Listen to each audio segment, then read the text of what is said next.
Nous avons fait beaucoup de travail depuis un an et je pense que le rapport dont on va parler demain est un rapport très intéressant et qui a une certaine profondeur sur le multilatéralisme et comment redonner de la force au multilatéralisme et comment dépasser les tentatives, les dérives de l'unilatéralisme, éventuellement de la tweet diplomatie, qui ne nous paraît pas être forcément la diplomatie la plus approfondie.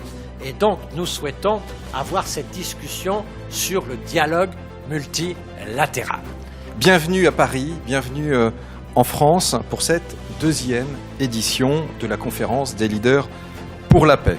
La paix, qui semble quelque chose d'évident, eh bien, elle a plus que jamais aujourd'hui besoin de leaders pour la défendre, car hélas, trop de leaders privilégient aujourd'hui la puissance et les rapports de force.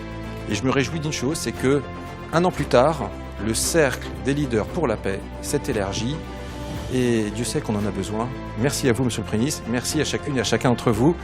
Ce sont deux journées particulièrement denses avec une trentaine de leaders venus du monde entier. La première demi-journée était consacrée à la discussion du rapport de l'ambassadeur Pierre Vimont. Et c'est pour ça que notre rapport 2019, proposé par l'ambassadeur Pierre Vimont, dit pour relancer le multilatéralisme, relançons ce qui constitue notre souveraineté, mais relançons aussi ce qui constitue la coopération, c'est-à-dire de se mettre autour de la table et de pouvoir travailler les uns avec les autres, dialoguer avec tous. En ce qui concerne la France, c'est revenir aux sources du gaullisme, on parle avec tout le monde. Il y a eu un déjeuner animé par Michel Barnier qui a fait le point sur le Brexit et un exposé de Thierry Breton qui a présenté de manière très vivante les défis qui sont les nôtres face à la multiplication des données. Je pense au digital, je pense au big data, à toutes ces nouvelles formes de communication qu'il va bien falloir un peu réguler. Nous avons créé un prix Paix et Enfance pour faire émerger les bonnes initiatives dans le système des crèches, des écoles maternelles, où il y a un travail intéressant qui est fait pour impulser l'esprit de paix chez les enfants. Et nous avons retenu une ONG qui a fait un travail remarquable en Côte d'Ivoire.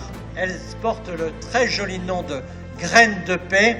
Et je demande à sa présidente et à l'équipe de Graines de Paix de bien vouloir nous rejoindre à cette tribune pour recevoir le prix des mains de Justine Koulidiati-Kieler.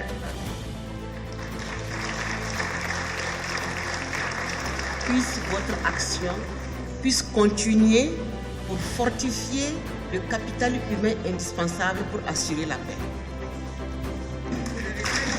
Merci beaucoup.